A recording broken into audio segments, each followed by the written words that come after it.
صناعة الورق بتبدأ من الشجر.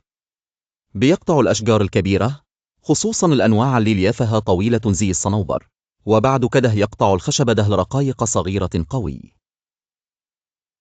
قبل ما يستخدموها بيشيلوا القشرة اللي حوالين الخشب عشان مش مفيدة في صناعة الورق. الرقائق دي بيدخلوها في مصانع كبيرة وبيحولوها لحاجة اسمها لب الخشب أو العجينة بتاعة الورق. في طريقتين، يا إما يطحن الخشب طحن جامد، دي اسمها الطريقة الميكانيكية، يا إما يغلوا الخشب في مواد كيميائية تفكك الألياف وتسيح المادة اللي بتمسكهم ببعض، دي الطريقة الكيميائية.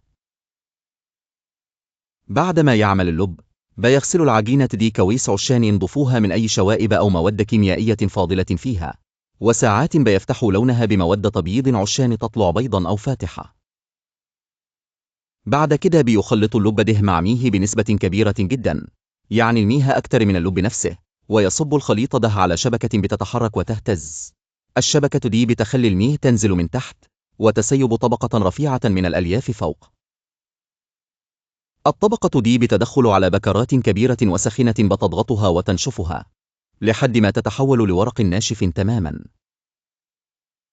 بعد كده بيقص الورق على الأحجام اللي محتاجينها، زي ورق التصوير أو الكشاكيل أو حتى ورق الجرائد. ولو كان الورق معمول من ورق قديم معاد تدويره، فبيبقى فيه خطوة زيادة في الأول، وهي أنهم يجيبوا الورق القديم، يفرموه، ويشيلوا منه الحبر، وبعد كده يكملوا عليه نفس باقي الخطوات. دي كانت باختصار خطوات صناعة الورق بطريقة مبسطة.